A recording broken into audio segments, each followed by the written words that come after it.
Thank you, sir. Ankita, introduce yourself.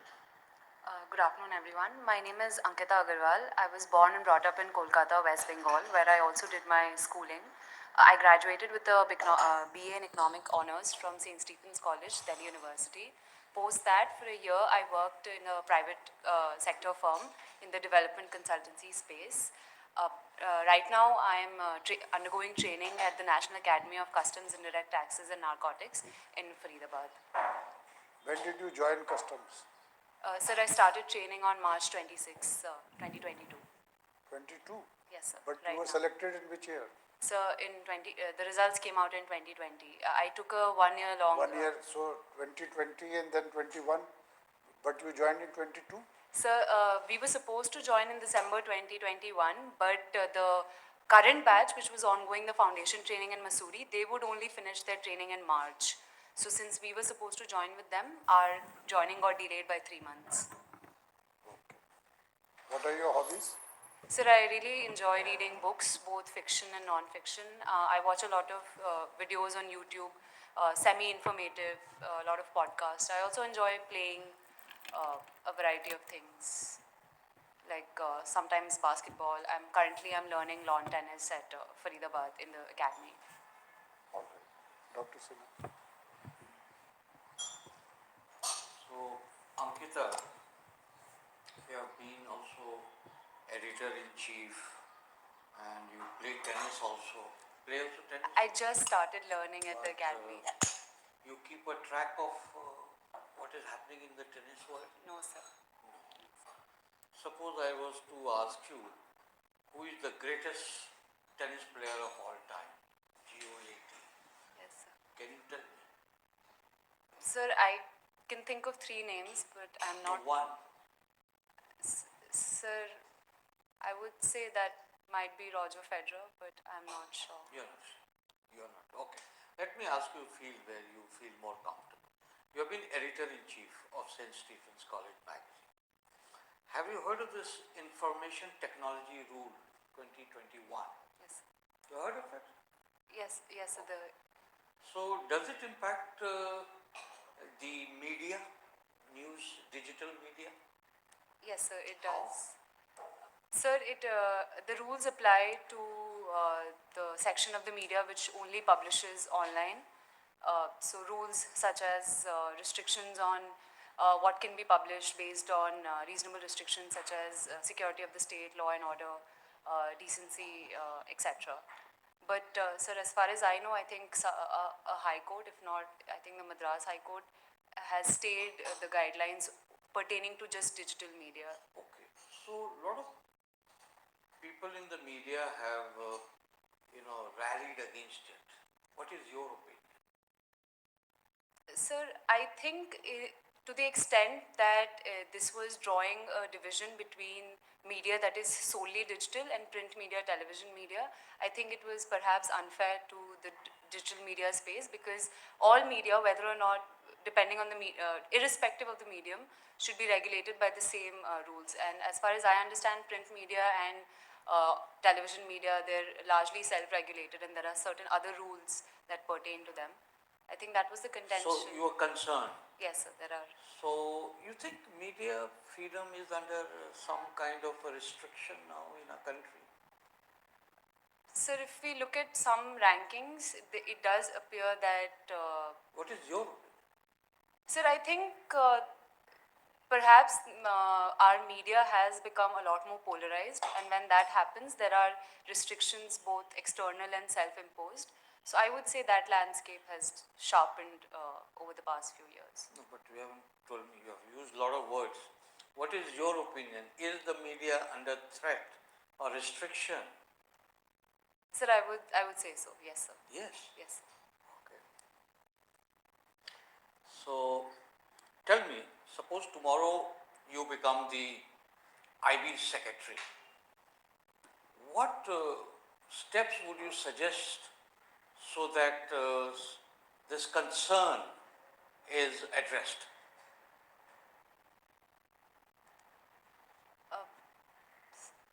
So one would be that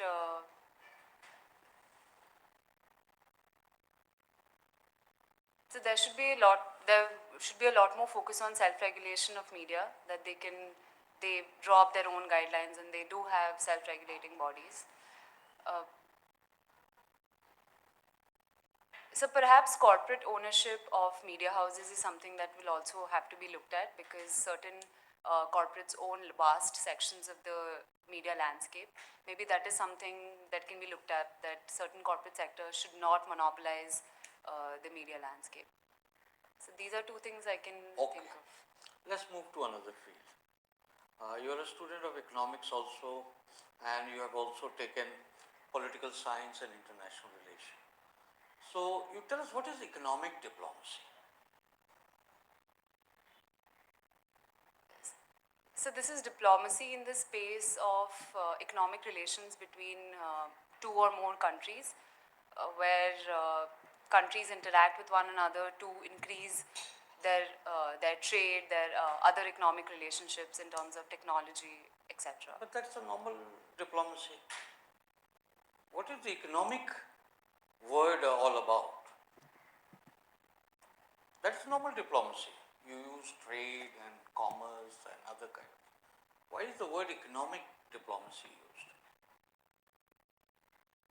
Sir, I'm not sure, but I think it pertains to the fact that the economic relationship between the countries is put on a higher pedestal, expecting that once economic interdependence increases between the said countries, then issues such as conflicts, etc., can be reduced, those things, but I'm not 100% sure. So do you think India economic diplomacy has any success story that you are aware of?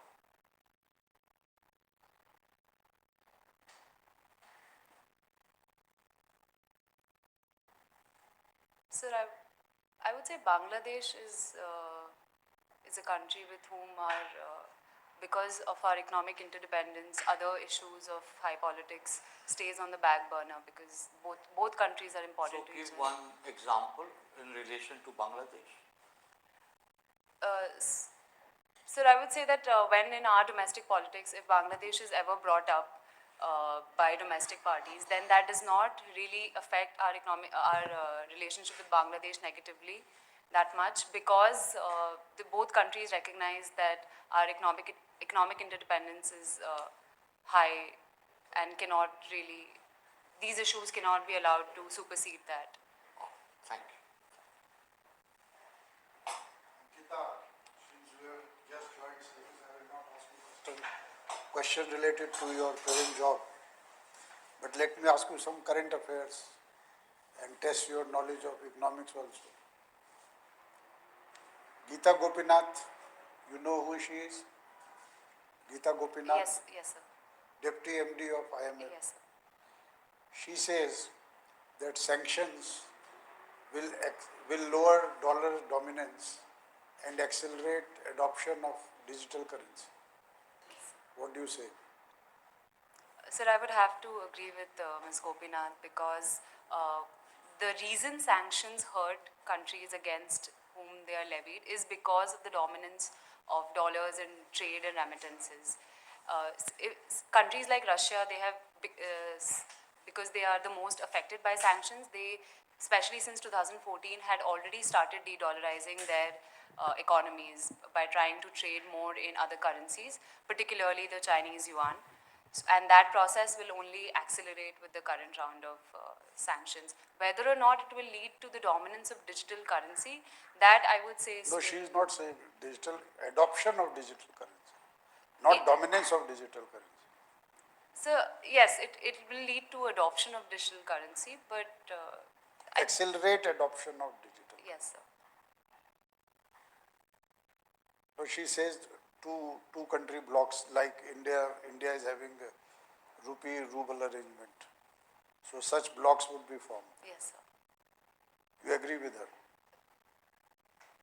So I wouldn't say a bloc would be formed where India would be on one side and some other country, but No, not necessarily India. She is talking in general. That two country blocks will be formed and dollar dominance would decrease. So dollar dominance will decrease. I will agree with that statement. Whether or not the world can be divided into blocks because of this, that is a larger geopolitical But then question. how does India trade with Russia, for instance?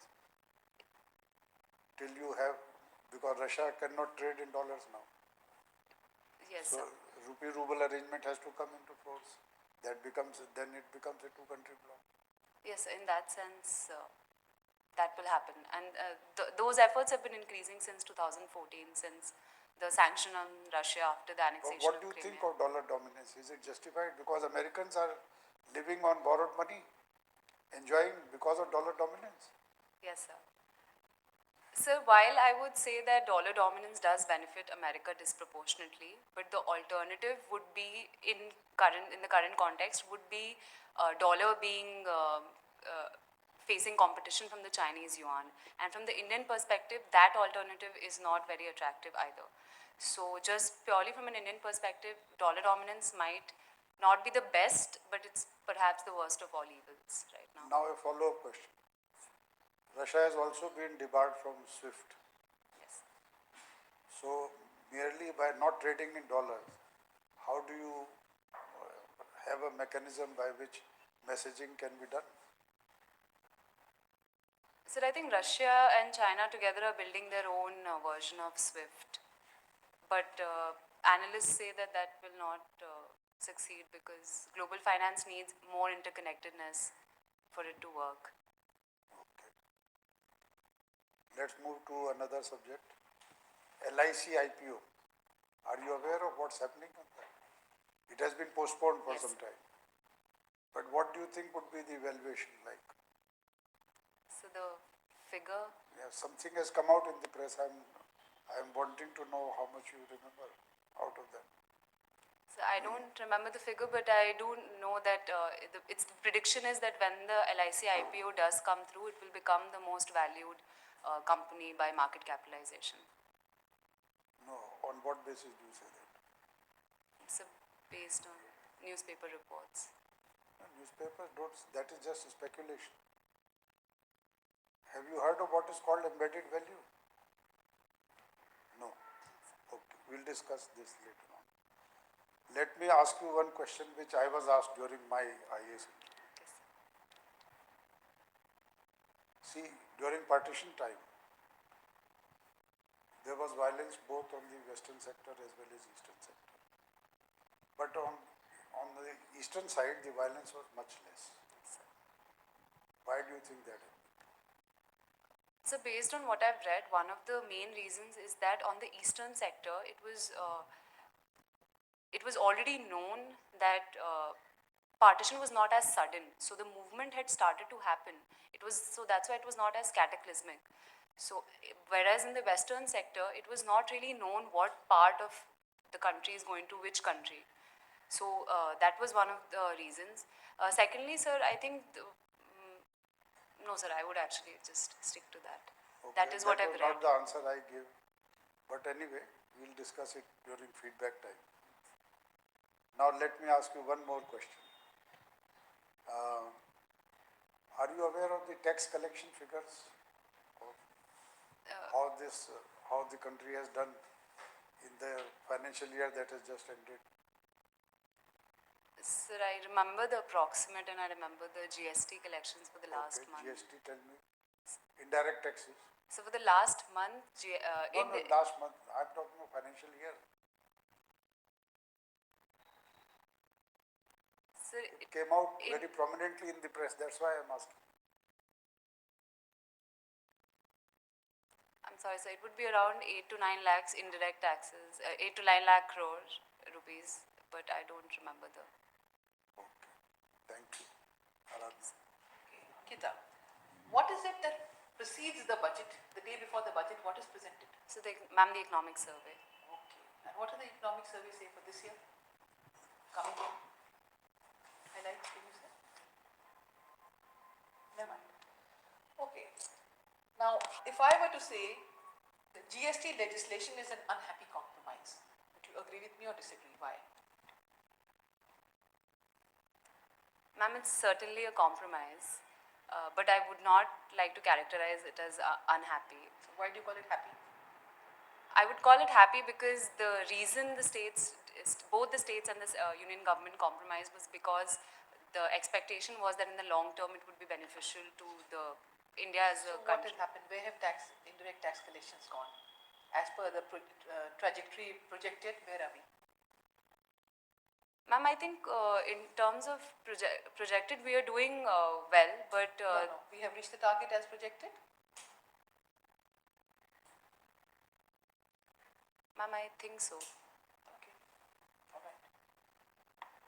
So do you have something else to say on that? So, ma'am, I think the compromise perhaps feels a little more burdensome on the states because of the compensation issues. The states feel that they have not been fairly compromised, And what about particularly leaving, because what of the. about leaving out liquor and leaving out oil? Yes, ma'am.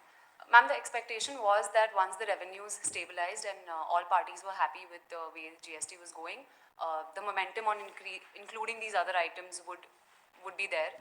Unfortunately, that has not happened because of Still some. say it's not an unhappy compromise. Okay. Now, it's just a simple question. Should it be more direct taxes or indirect taxes as a revenue raising tool for the government? Ma'am, direct taxes should be more than indirect Why do you taxes. say that? Ma'am, in economic theory, direct taxes are considered more progressive than indirect taxes. All right. And what is wrong with that direct tax structure today?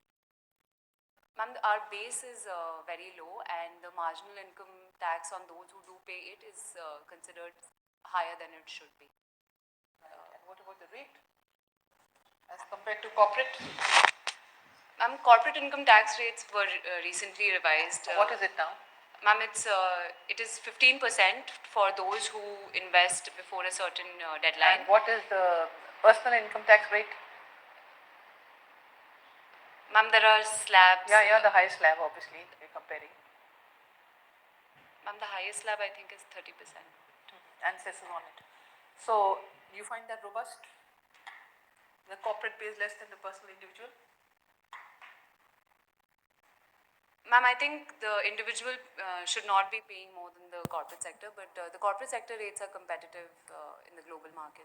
They will be, of course, because they are low. Okay. Now, an act was passed regarding surrogacy and infertility in 2022, this year.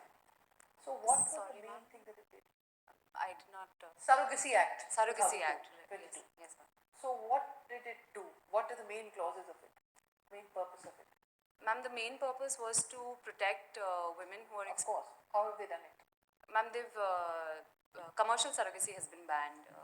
Surrogacy can only be undertaken by women who are related to the sanctioning couple, and you're not allowed to pay the woman for her services as a surrogate. You need to pay her for her medical expenses, but not pay her for her services as a Anything carrier. else for the welfare of the woman, the surrogate mother? Ma'am, there are various Biological mother, rather. Yeah. various safeguards. Like? The baby cannot be abandoned once the contract What is. of the mother herself? The carrying mother? Yes. Ma'am, they need to take care of her postnatal expenses. Is there any age criteria? Is there any insurance criteria? Okay, never mind. What are key women's health issues today in India? Say 4 key health issues in priority. Ma'am, number one would be undernutrition. Undernutrition, I would say, because more than 50% of Indian women are anemic, according to NFHS. So malnutrition, as per you, is anemia. Nothing to do with micronutrients, nothing to do with that. No, ma'am, I was coming to that. Okay, all right, please do. Yes, ma'am. Anemia, then inadequate calorie intake, and then hidden hunger, which is the lack of micronutrients, then reproductive health in terms of awareness and post-reproductive and pre-reproductive health issues. And that's all I can. Okay. My last question. It's on, you've done pol science, no? That was your subject. So, our constitution has unitary and federal features. Where have we moved today vis-a-vis what the constitution said?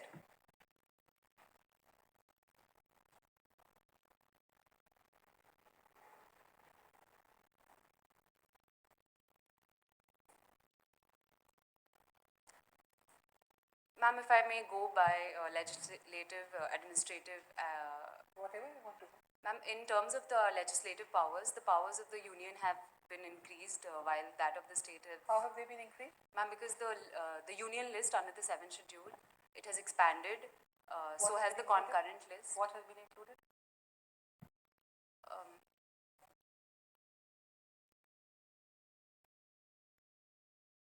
Ma'am, I'm not sure. Some items from the state list were moved to the concurrent list, and the expansion in the state list has not been proportionate. Secondly, ma'am, in terms of administration, the the emergency provisions have been used multiple times since the beginning of the Constitution, but in recent years that has improved. Then, ma'am, the tax structure, it's hard to say whether or not we move towards a unitary or federal, more federal structure That's when by it comes to. consensus. That's by consensus. So, ma'am, when it comes to the financial aspect of the Constitution, then I would say that it has neither become more federal, more unitary, but in terms of legislative aspects, it's become more unitary. Thank you. So Ankita, who said that economics is a dismal science? Do you recall? No, sir. It was Thomas Carlyle. Tell me, what is your opinion on lateral entry and the current phase of lateral entries which are taking place? How do they differ from fundamentally from the past? Sir, on my opinion on lateral entry, I think lateral entry into the civil services is important and necessary because it infuses not just expertise but also competition into the services. Having said that, I think lateral entry should be protected from issues such as nepotism, political favoritism. So there should be a proper policy as to what percentage of civil servants should be lateral entrants, how their entry should be decided, how the government can be kept at arm's length. But does it not have a deleterious effect on morale? People who've given the civil service exam and who have gotten after a lot of labor and effort, they find themselves being denied promotions because these are being occupied by lateral entrants. How would you react to that?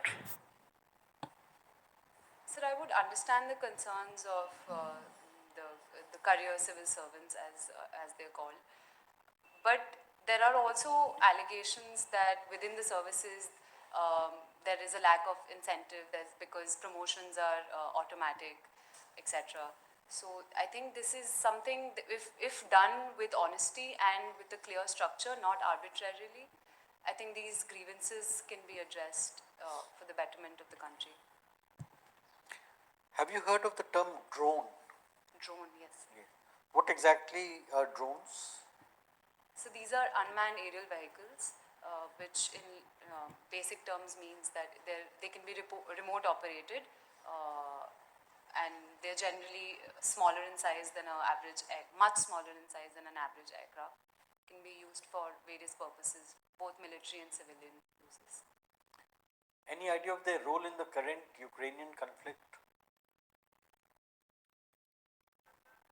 Sir, I'm not sure, but I think they've been militarized in other conflicts, such as in Afghanistan. But I'm not sure if they've been used in the current conflict. Okay. Internet of Things. What is meant by Internet of Things? So, in my very basic understanding, it means when various electronic devices are connected to one another through the internet.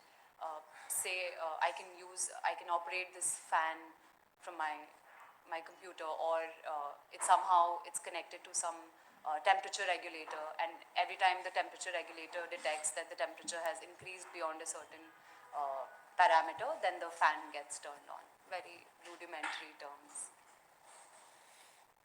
It's when machines talk to each other. Okay. Right. Since you have a political science background, you would be knowing what is NPM. Have you heard of NPM? M. Yes. Let me help you out. New public management. Have you heard of this? Sir, No. sorry, sir. Okay. My last question to you. Rule of law, what does it entail? So rule of law is the principle that entails that the law is supreme. It's the supremacy of the law. It includes the idea of equality before law. What it means that whatever is the written law will apply to all, irrespective of their position in the political social hierarchy. So AVIC had given the principle saying it means the supremacy of law, equality before law, and predominance of the legal spirit. Any other dimension? We'll talk about it when you come for the feedback. Thank you, Ankita. Thank you, sir. Ankita, please wait for a few minutes. We'll call you for feedback. Thank you.